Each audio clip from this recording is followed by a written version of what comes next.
Welcome to TNT Sports Talk. Today is Tuesday, February 19th. As always, we're presented by my guy Dom at D's Home Cuts. I'm your host, Travis Karcheski. Just me today, but we do have our ninth interview so far this year with current Texans cornerback Deante Burton. Great interview. A little bit on the shorter side, but it was a fantastic interview packed with a bunch of fun information about Deante's switch from wide receiver to defensive back, and we'll talk about that a little bit later in the show after we get through some of the headlines coming out of the weekend between Thursday's show and the show you're listening to now. So we'll start with basketball. All-Star game was this weekend. Team LeBron won 178 to 164 over Team Giannis.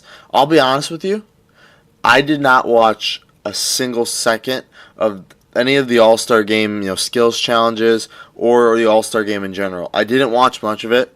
I was busy pretty much all weekend running around, so I didn't really get a chance to get, a couple of minutes in front of the TV to watch this. But I do have I will update you guys about what happened during all of it. Even though I didn't really watch it, I did see a lot of the highlights. So we'll start with the All-Star Game skills challenges. The actual skills challenge was won by Jason Tatum from the Celtics. I believe that's the first Celtic ever. He ended up beating Trae Young in the final round. Then the three-pointer challenge, Joe Harris won, which was interesting because Joe Harris wasn't even supposed to be in the three-point challenge. I think he was like a late addition, but he did end up winning. And then the dunk contest, Amadou Diallo won from the Thunder. I did see his dunk over Shaq. That was a pretty good dunk, even though he did put his hand on Shaq's shoulder to kind of give him a boost. It was a pretty good dunk, and I think he deserved to win. And then the All-Star game itself, like I said, Team LeBron won 178 to 164. Again, no really shocker there. I think we all expected Team LeBron to win just because of the talent he had. He did come back, though. They were down at halftime. And then Kevin Durant won the MVP. Pretty easy choice for him. But again, it was a pretty forgettable weekend. I think the dunk contest itself, like I predicted on the last show, was boring. Nobody really cared. Honestly, not a lot of people I know watched it. It wasn't like the last couple years. The dunk contest has been like, oh, you watched it. You're pretty confident everybody watched it. But this year, talking to some friends, not everybody watched it, and you had to ask them if they did watch it at all, if you were going to talk about it. But it was pretty boring, pretty meh type of weekend. And I don't know what you do to really fix that. The All-Star game is going to be the All-Star game itself. It's just going to be another high-scoring event. I think next year what they should try to do is get a team to 200. They were at 178 to this year, but they should try next season to get to 200. I think that would be an interesting little aspect of it. But again, it was just a forgettable weekend. I don't really know where you go from here. You gotta put bigger names in the dunk contest. That's the biggest thing. The dunk contest is your thing. You can't make the three-point challenge the big prize event. The dunk contest has to be your big event, and you gotta throw some names in there. I saw on Twitter, Giannis and Donovan Mitchell were talking about it. Possibly Zion from Duke next year would be a good name. You just have to put some bigger names in there because it's boring without it. Amadou Diallo deserved to win that, but out of those four guys, none of those names really jump off the page just yet to a basic NBA fan. Yeah, John Collins is a really good name. Yeah, he's a really good rookie. Dennis Smith Jr. is a good name, and Miles Bridges is going to be a big thing in a couple years possibly. He has the potential to be. But it just wasn't, these names just didn't jump off the page to me. To watch a dunk contest, I want to tune in and see these, stars that I watch every single day, dunk the basketball. And I don't really understand why they don't include stars in this. I get it. It's a difficult event. There is a small possibility for injury, but still, I think the league would benefit a lot if guys like LeBron and Giannis and stuff like that did this. And I think you would get a lot more people watching if they did. But obviously it didn't happen. But like I said, a pretty forgettable weekend. A pretty boring. Sleep you could sleep on that weekend and nobody's going to say anything. This wasn't the type of weekend where you show up to work or school on Monday and everybody's talking about it. It was just a boring overall weekend. But during this weekend, Adam Silver did his sort of State of the Union type of address about the league, and I thought he had an interesting quote that I wanted to talk about. He said, they asked him, what are you going to do about tampering? Adam Silver said, I believe the NBA has all the tools needed to stop tampering. But I think Adam Silver thinks that all the tools needed to stop tampering is just to hand out certain fines every now and then to these players. But these fines, these, big fines to the average fan are nothing to the stars of the NBA. So the guys that are actually tampering, these fines don't hurt at all. The tools needed to stop tampering are not fines and paying money. I don't know how you stop it, but you're not going to stop tampering by just throwing fines out every now and then because, LeBron talked to Rich Paul or whatever. To stop tampering is a very difficult task. I don't believe you'll ever completely eliminate it from the NBA, but there's some obvious examples of tampering that just need to be stopped. Guys like Magic Johnson, stuff like that. In the NBA, no league's perfect. The NFL, the MLB, the NHL, they all have problems, and tampering is the NBA's biggest problem. Tampering and players requesting trades are the two biggest problems in the NBA today. If a player wants out, they're pretty much going to get out any second that they want. And if something's not going right, if they're not winning in a certain situation, they can request a trade, and 2 to 3 weeks later they'll be traded. That's why I kind of like what the Pelicans did. They screwed up not taking that big deal with the Lakers for all their young stars, but they kind of forced Anthony Davis's hand. Now Anthony Davis is going to have to play there for the rest of the year or sit out, and he's just going to look worse in the media and around fans. And I like that. I don't know why. I understand when players want to leave. There's certain situations that are toxic for a player's career, and you want to get them out onto the open market. Like Porzingis, I think Porzingis leaving was smart in terms of his decision making. He wasn't going to win. He wasn't going to thrive in New York, but he does have a better opportunity to go thrive in Dallas. Even though Dallas isn't a mainstream team, they do have a young core there, and he's going to help them build and get better over the next couple of years. But when you have players being able to request trades and the tampering goes on, this is where super teams come from. This is where, the Warriors team that's won the last 100 straight finals come from. This tampering, this, secret backroom deals that just go on. I don't like it. I hate it. But it's something you just got to deal with if you're an NBA fan.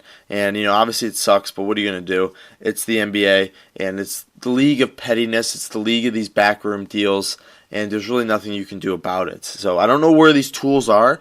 I don't know if Adam Silver has some sort of secret toolbox that he's holding. I don't know if he's, on the front lines every day with a hammer and a nail trying to stop this tampering, because I don't see it, and I don't think anybody else in the NBA sees it. And none of these tools scare NBA players enough that they're just going to stop tampering altogether. So I call out to Adam Silver asking him where these tools are. I want him to show me the cases where he's actually stopped tampering, because I don't think he really has. If a person wants to tamper, they're going to tamper. And that word itself, tampering, it seems like it's such a big deal, but honestly, tampering in the NBA is just talking in the media about a certain player that's not on your team, or having dinner with a guy that's not on your team. It's stupid. I don't know. What are you going to do? Dell Demps, the Pelicans GM, was fired the other day. Again, that is completely over the Anthony Davis trade and that debacle that happened there.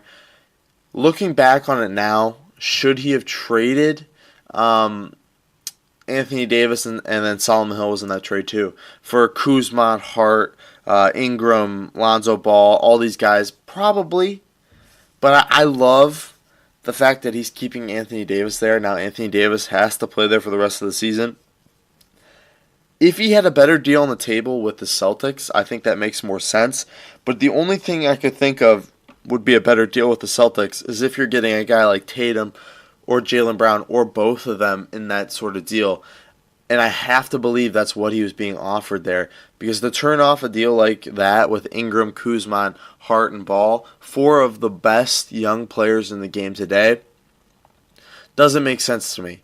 But it made sense to Dell Demps, and he was obviously drew the short stick of that whole thing. He kind of became the front man for that failure of a trade to not happen, in which he didn't really build that much in New Orleans. He pretty much built his entire career around Anthony Davis and his ability to change a franchise with his skill, and he just didn't do that. He made the DeMarcus Cousins trade, but that didn't help. Obviously, that probably hurt them, down the line now that we're looking at it, because Buddy Hield's now turning into a pretty good player, and then DeMarcus Cousins is now in the Warriors. But he did do some things over his career to try to make the Pelicans better. They just didn't work out. He didn't draft well. That trade for DeMarcus Cousins put them in the forefront for a little bit, but it just didn't work out in the end because the lack of guard play from the Pelicans hurt them, and Anthony Davis and DeMarcus Cousins couldn't do it all. But Dell Demps has been fired. I think he will get another job. He is a solid GM in the NBA, and I think he'll easily get another job here soon. Because I don't believe that Anthony Davis trade was his fault. That put him in a really tough situation. When players demand to be traded and you don't trade them, it puts you in a tough situation. Because Anthony Davis is a once-in-a-generational type of talent, and to trade him, in itself is not a good idea. Dell Demps won't be known as the GM that traded Anthony Davis in history of basketball. He won't be known as that guy, but he will be known, and I think that's what he wanted, but he will also be known as the guy who turned down a deal for Ingram, Ball, Hart, and Kuzma. But what are you going to do? That's the way the NBA works. It's a strange league. It's a hard league to be in. It's a hard league to be the GM of. And, I think he saw deals like the Khalil Mack trade in the NFL, where now, Reggie McKenzie and John Gruden were blasted for trading a guy like Khalil Mack.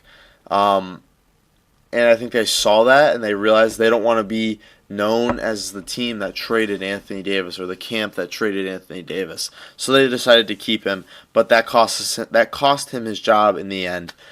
Another guy who's still looking for a job, Carmelo Anthony. We are on day 102. Yes, we have passed the 100-day mark. It's looking a little rough right now.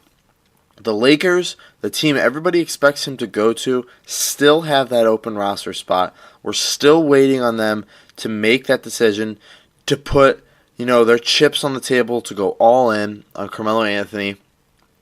And we're still waiting. I don't know how much longer we got to wait. Every second that ticks away, my mental state, my mental health deteriorates every single second that he is still on the free agent market. Like I said, the Lakers have one free agent spot available. They have an open roster spot. Carmelo Anthony, as much as you may hate him, he has the highest ceiling for any free agent that is available right now today. He is 2 seasons removed from a 22-point average and an All-Star appearance. The Lakers aren't winning the title this year unless they get another All-Star or Superstar in that building. There is not a single free agent or a buyout guy available that has the ceiling that Carmelo Anthony has. It is a gamble worth taking, and I think the Lakers need to put their chips out there and make that gamble. There is an open roster spot available. There is a former All-Star, current Hall of Famer. Well, I guess he's not current. Current All-Star, future Hall of Famer available on the free agent market, and you're not going to sign him.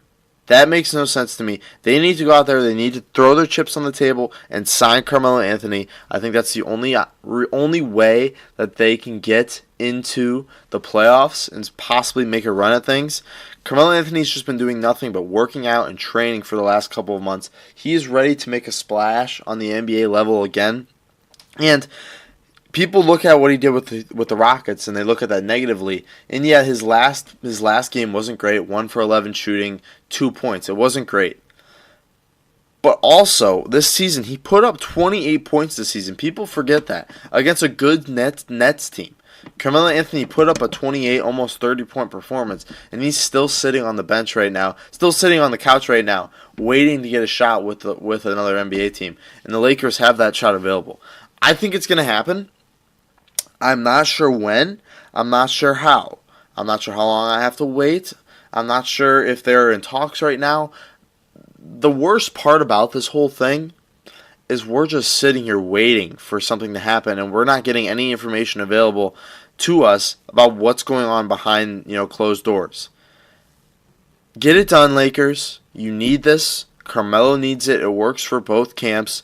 You won't find a guy with a higher ceiling available on the free agent market. Give him a shot. Go ahead and give Carmelo Anthony another shot and sign him to a deal. And trust me, cut out all the crap that you've been dealing with and just give him a shot. It's not going to get much worse with the Lakers. All right? It's already a pretty bad situation there. LeBron trying to trade everybody. It divides the locker room. Put Carmelo Anthony in there. He's a good locker room guy. He's just going to do good for your organization. Check him out. And trust me, you won't be disappointed with that gamble. And you also won't be disappointed with Dom and his business, D's Home Cuts. D's Home Cuts is the best place around Northeast Ohio for a great haircut at a low price. For only $7, D's Home Cuts will provide you with a modern haircut and styling. Truman and I, and about 90% of our guests, have gotten their haircut at D's at least once, or they are lifetime clients like me and Truman. Check them out. You're not going to find a better place. You're not going to find a cheaper haircut around Northeast Ohio. D's Home Cuts. You can check them out on Instagram at D's Home Cuts. You can check out, tons of videos about what all the cuts he's done. Set up an appointment directly in his DMs or bio. Ask him questions. Trust me, you won't be disappointed. D's Home Cuts, professional haircuts at a low price. Moving to football now, the AAF experienced its second weekend. I don't have the numbers in front of me for viewership. I was trying to look them up yesterday, but I just didn't find them yet. I don't think they were out yet. This is going to be the big week for them. I think you're easily going to see a big decline in the viewership numbers because I don't believe that many games were on TV. But the thrill, I feel like, has already diminished a lot from the first week to now. And maybe that's because of TV viewership. Maybe that's because the All-Star game was on. But the numbers, I don't think are going to be that great. But you are seeing guys like Jalen Marshall and Charles Johnson sort of make a move into the limelight of the AAF. Guys like Zach Stacy. There's some other names too that I saw have been slowly putting together a really good campaign on the AAF level. And they could possibly get another shot in the NFL. Jalen Marshall, if you remember from Ohio State, really didn't get that big of a shot with the Jets. And Charles Johnson, he had a lot of injuries over his career in the NFL. But they've both shown flashes. Charles Johnson, I think he went 190 yards the last game. These are guys that are going to get shots in the NFL. And that's why I love the AAF, or the Alliance Football League. That's why I love it. Because guys like these are getting a second chance to show people what they can do. Not only them, but other guys. There's certain offensive linemen that are playing well. There's some good defensive linemen that are playing well who have never even gotten a shot in the NFL level, and now they've been performing on, I guess you could say, a national stage like the Alliance Football League. But it is going to be interesting to see what the numbers were for this. I'll throw out the numbers on Thursday's show once I get them. But it's going to go down, I almost guarantee it. I don't really think you can keep those numbers from going down because the first week everybody checks in. You look at our show. One of our highest listened to episodes ever was our first episode, and then there was a slow decline. People started to stop tuning in, but you got to keep people around. And once you get past, week 4 or 5, you're going to see that core number of diehard viewers. And watching the games, there was some moments from this weekend that stood out, were those Twitter sort of viral clips. Those stood out. Performances like Charles Johnson stood out to a lot of people as well. But the games, there wasn't that big of a crowd anywhere. No stadiums were filled up. Memphis, it was pretty bad in terms of attendance. There weren't that many people there at all. And I expect that, not many people are going to want to go watch that. I think the only people that are going to go watch these type of games are diehard football fans because most people are sort of footballed out. I love watching it. If I wasn't busy this weekend, if I wasn't running around, I probably would have tuned in for a little bit, but I just didn't get the opportunity. But you are going to see sort of performances like Jalen Marshall's and Charles Johnson's. You'll see these guys start to come to the forefront, and you'll see guys that are NFL ready, start to make waves in the NFL ranks and sort of get maybe roster spots here. But it's going to be interesting to see because once the season's over, it pretty much transitions right into training camp or OTAs.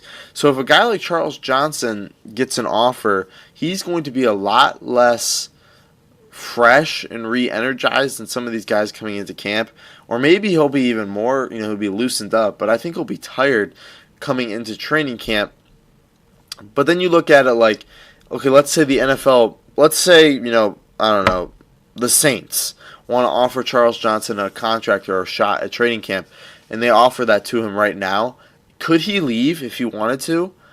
I'm not sure. I haven't checked the stipulations of an alliance contract, but could he leave if he wanted to? Could he get out and go, spend his offseason now preparing for training camp with an NFL team? I'm not so sure because I don't know how strict they are about keeping these guys around once they get an NFL offer. But we're going to see guys like Charles Johnson, Jalen Marshall, Zach Stacy get another shot in the NFL. I truly believe that. Colin Kaepernick, though, was supposedly given an opportunity to play in the Alliance Football League. He turned it down because he wanted $20 million, which is an outrageous amount of money for the Alliance Football League. I don't think there's a guy in this Alliance League getting paid over $1 million this season, even over $200,000. This is a very small league. The amount of money that they have available is just not even close to what the NFL has. So wanting $20 million is an outrageous number. And Colin Kaepernick would bring in viewers like that. And he's worth paying the most, I think, out of anybody in that league. But not $20 million the most. So I don't know what he was thinking there. But he did win his suit against the NFL with his teammate Eric Reed, former teammate Eric Reed. They don't know the amount of money that was given to him, but it's a lot, apparently. It's an undisclosed amount of money. They settled out of court. Good for the NFL. Good for Colin Kaepernick. I want to put this whole Colin Kaepernick situation behind us. I'm tired of talking about him. I'm tired of, these type of breaking news things that come across the screen every now and again about this case and Colin Kaepernick. I just want to put this whole situation behind us. If Kaepernick doesn't want to play football anymore, move on. Let him go into retirement, do his things. He's going to do great things in his retirement in terms of social works and stuff like that and charity. But if he has no want to play football anymore, let him go. Let him just move off into the social world doing works there because I really don't want to hear from him anymore. I'm kind of tired of the whole Colin Kaepernick situation, and I think it'd be good for him and it'd be good for everybody else if he just kind of stopped dealing with the NFL and the NFL stopped dealing with him because he's had opportunities. I hate when people say give Colin Kaepernick an opportunity. He's had opportunities. He had contract deals with the Ravens, I believe. He had an opportunity to get a tryout with the Seahawks, and he didn't go because his plane was delayed. And now he had an opportunity to go play in the Alliance Football League. If he really loves football, if he really wants to come back, he has to take these opportunities like the Alliance League. Yeah, it's not great. It's not ideal to go play in sort of a minor league football team, in a minor league football league.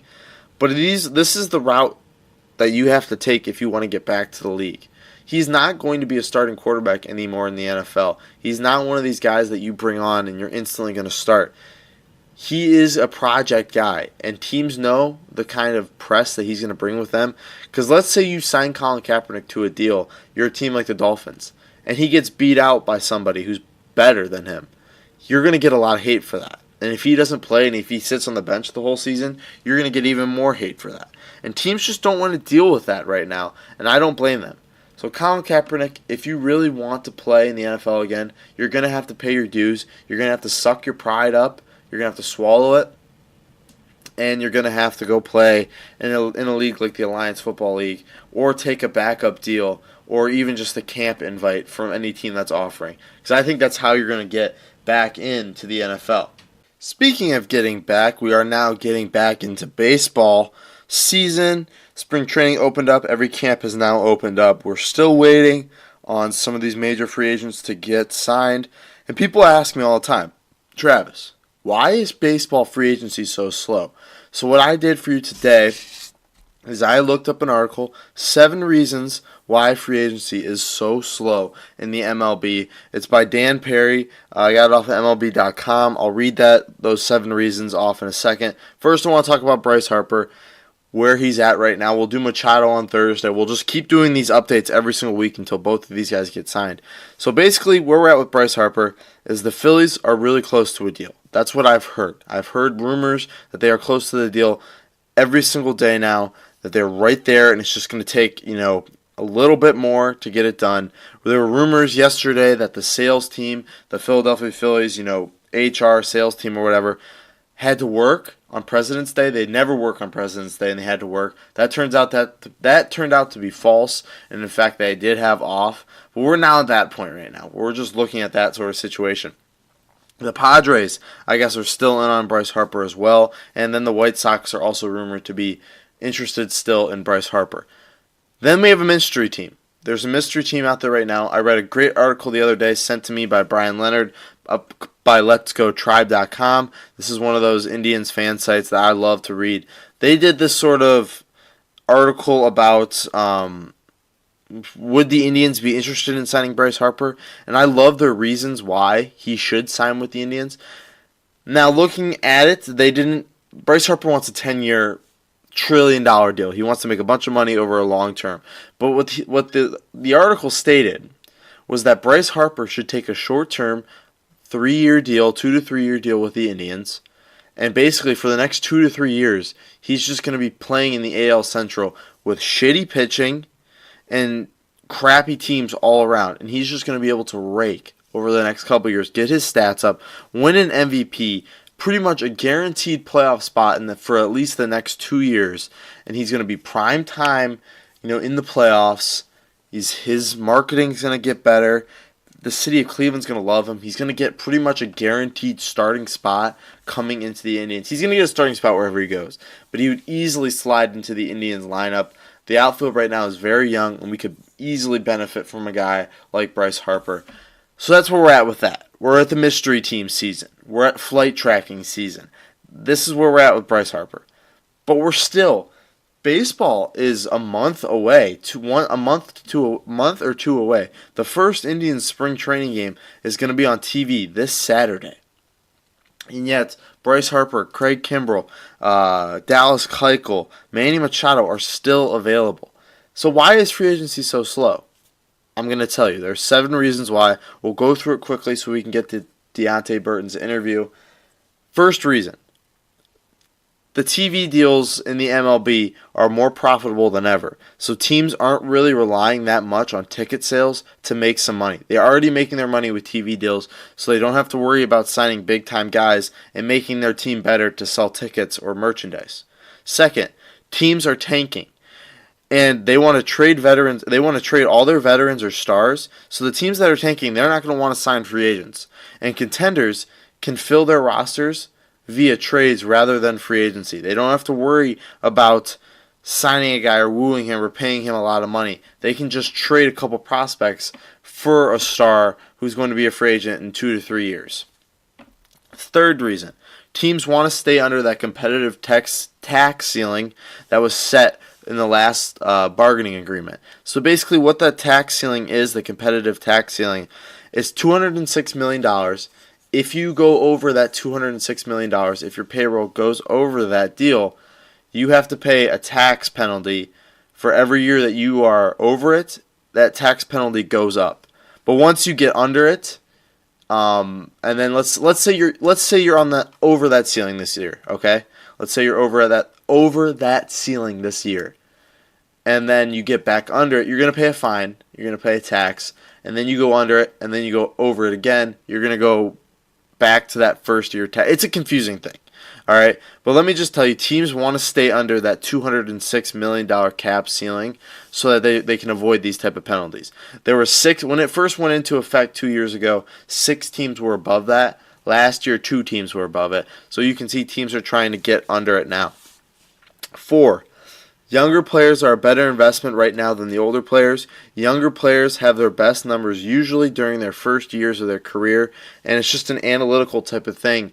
It's better to sign a guy who is young and has this ability to break out into a star than to sign a free agent veteran who has his best years are behind him.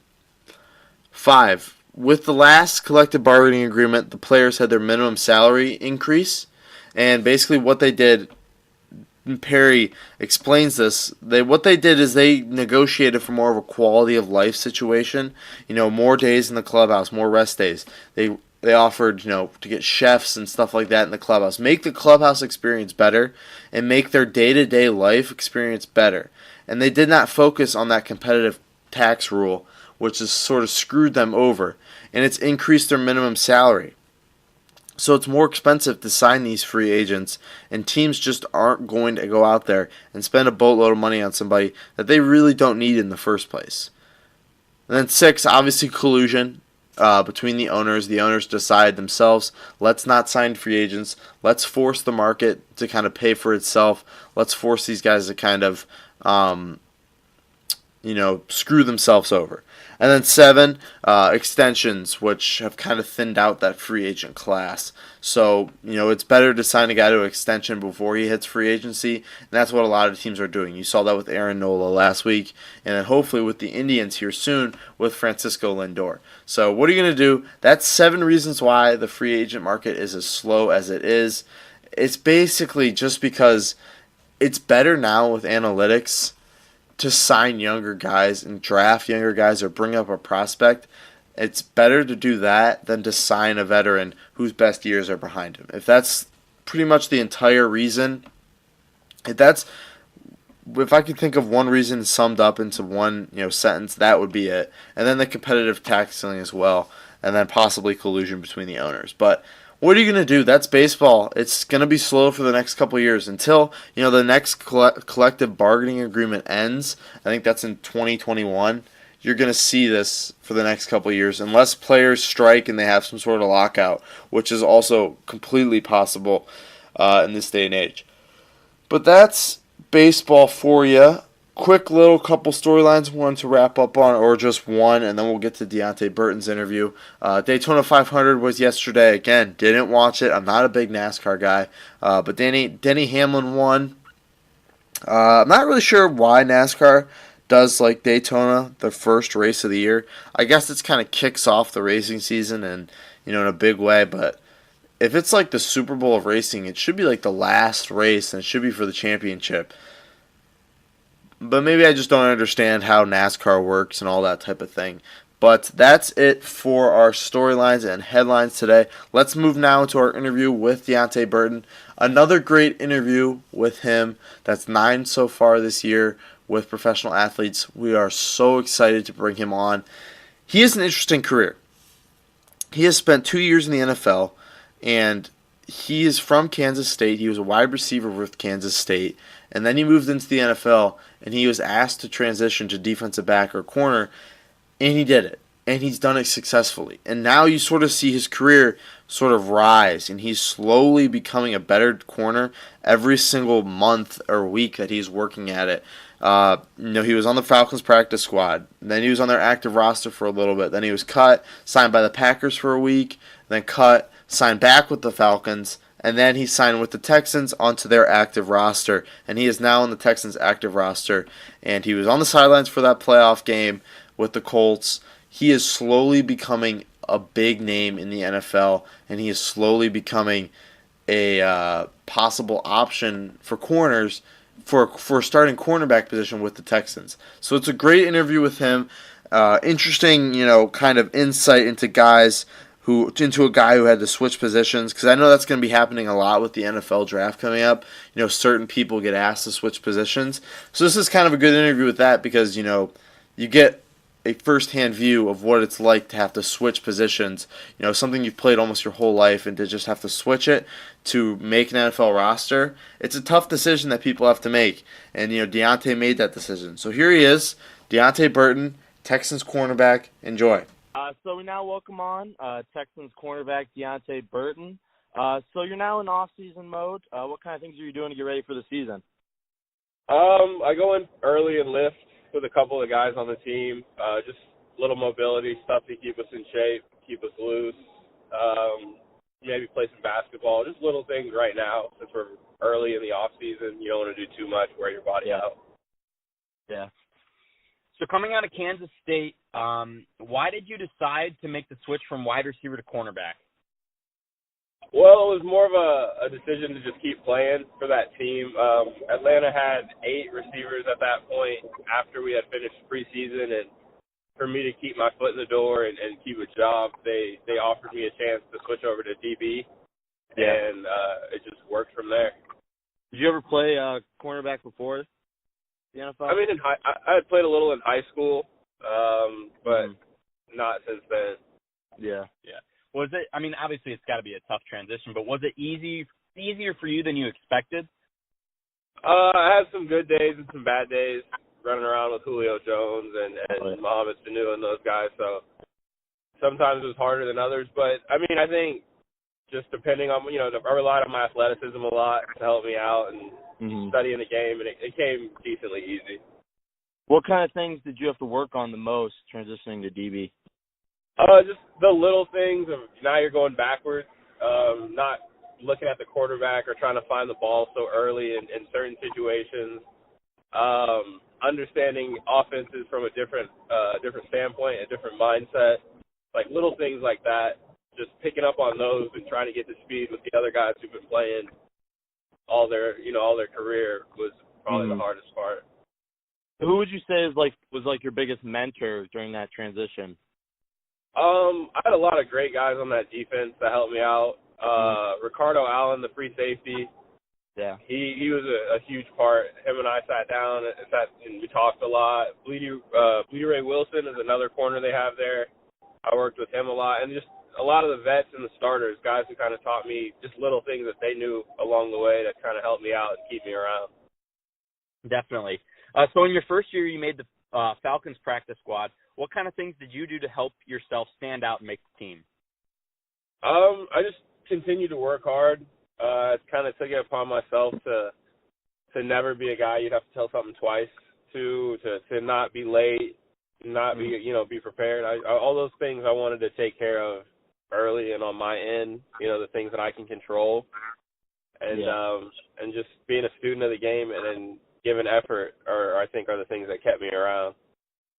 So, like we said, you were undrafted coming out of college, and then, you bounced around this year a little bit. Do you kind of embrace, that underdog mentality, practice squad guy trying to make the team? Yeah, I do. I think often it's easy to kind of be a victim when you have an opportunity to use that to help yourself, to be the underdog. So I use it to kind of keep me going. That the odds probably aren't so much stacked in my favor, but it's something that I kind of use as fuel to keep going. Was it hard to stay ready during the season when you didn't have a team to go to? Well, I only was out of I don't even think I was out of football for a week. I just kept bouncing team to team to team. So it was my agent. He does very well with with relationships that he has and talking to guys. So he didn't let me be out of football for too long. That's good. Yeah. So you've played in a couple games over your career so far. What was your first NFL action like? It was pretty exciting. Just kind of coming to the realization that it's all here. It's happening now. So that was cool. I remember it was kind of cold, actually. So what game was it? We played in Philly. First game of the season, and it was still cold. Yeah. Did you notice Did you notice a pretty clear change of speed from, college to NFL? Not so much. I think the guys are just bigger. I mean, they're Yeah. grown men now, but the speed gap and all that stuff, I don't think it's as exaggerated as people think. But I mean, there are those occasional guys who are just freaks, but I don't know if it's so much a bigger gap as we all think there would be. Yeah. So you can pick any part in your career, high school, college, NFL, but who's the hardest receiver you've had to guard, whether it's in a game or practice? Definitely Julio. Yeah. What makes him so special? He's bigger than everybody else. Like, I mean, I'm decently big, and him and I are eye to eye with each other, but he's got me by 20 pounds. Mm-hmm. And I mean, he can run with just about everybody out there. So it makes it hard to know what he's going to do to kind of play off his route tree, because he can do anything he wants. So he's a tough cover. Yeah, definitely. So you also experienced a little playoff action this year. What was that atmosphere like, during the divisional round? It was exciting. It was a whole new vibe. You could tell, everyone's a little bit more dialed in, a little more ready to go because it's playoff football. So it was definitely different, and I'm glad I got to experience it early in my career. A lot of guys don't get to experience that, so I was happy to kind of see how that went down and just be able to take in that memory. Yeah, that's awesome. So what current or former NFL player would you compare yourself to the most?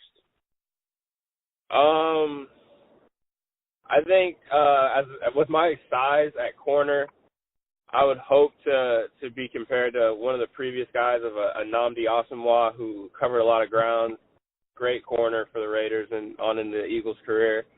I'm a big fan of Champ Bailey and how he played, so I would like to be compared to him also, just with the frame and his ball skills. But I would definitely say those two.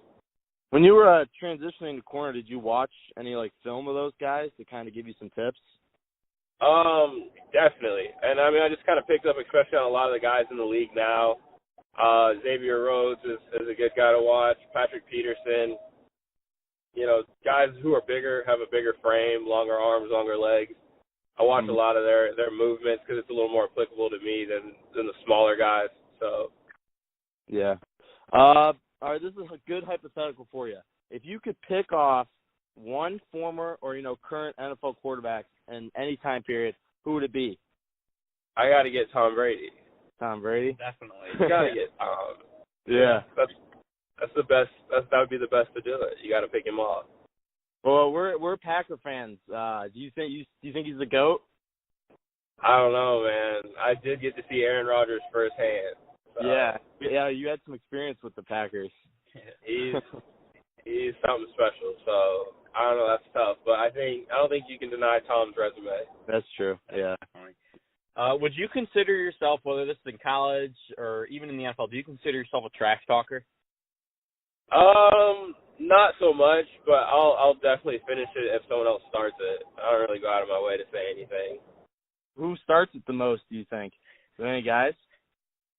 In my time, it's usually been DBs that started first. Yeah. That's kind of what I've learned. So, this upcoming season, do you have any personal goals for yourself? Yeah, a few. I'd like to solidify a starting spot and make some bigger plays, do things like that coming up. Small goals. Yeah. So what do you like to do, outside of football, in your free time? What are your hobbies? I have 2 dogs, so I spend a lot of time outside, either running them or their names are Mowgli and Ziggy. Oh, that's cool. Pretty cool. Yeah. Spend a lot of time with them, doing things like that, running around, but not too much. Pretty relaxed, pretty chill guy. Yeah. That's good. Just finishing up, we ask these questions to everyone who comes on. Who was your favorite athlete growing up? Favorite athlete growing up? Doesn't have to be football. I want to say Dion. It was either Dion or Dr. J. Okay. Yeah, that's a good answer. Yeah. Last question here. What was your favorite memory from sports of all time, whether it's, high school, college, NFL? Probably senior year of college. I got to finish my college career with my best friend. He was on our team too. Definitely. That's so That was his last game. That would probably be the last time we played together, so that was pretty cool. That's awesome. Man. Yeah. Well, I think. Do you have any more questions? Trey? Nope. I think we're good. All right. Well, we appreciate us giving us 10 minutes of your time. It really helps us out. Hey, anytime, fellas. I appreciate you guys doing this. I think it's pretty cool what you guys got going. All right. Thank you. Thank you. Yeah. Yep. Good luck. Day. Good luck this season. All right, fellas. So there you have our interview with Texans corner Deante Burton. Again, we are huge shout out to him and every athlete that has given us their time over the last couple of months. It's huge for us to get these interviews, and we love talking to them. No matter who they are, what sport they play, we just love getting insight into their career and where they're at right now in this state, in their career, in their stage in their career. But that was it for our show today. We want to thank you, our sponsors, D's Home Cuts. We ask that you go into iTunes, give us 5 stars, rate, reviews, and subscribe. You can also find us on Spotify, YouTube, and 12ouncesports.com tomorrow from 7 to 8 a.m., and then grandoldsports.com as well. So you have a lot of opportunities to listen to us. Like I said, Spotify, iTunes, YouTube, 12ouncesports.com, grandoldsports.com. Bunch of opportunities for you to listen to us and check us out. So tell your friends, tell your family about us. Follow us also on Twitter at TNT Sports Talk 12. Give us 5 stars. I mean, not 5 stars. Send us a DM on Twitter. Sorry, I was reading the wrong thing. Send us a DM on Twitter if you want to be a guest, if you have questions to be answered on the show, if you have questions about the show, how to start a podcast, anything like that, questions, comments, concerns, DM us on Twitter. You'll also find out different things going on with the show on Twitter, and you can respond and chirp back to us on that if you have something you disagreed with. But other than that, that's our show today. We want you to have a great day. Tune in on Thursday. Hopefully we'll get some free agency news with baseball coming down over the next couple of days, and we can talk about that on Thursday. But check us out on Thursday. Have a great day, guys.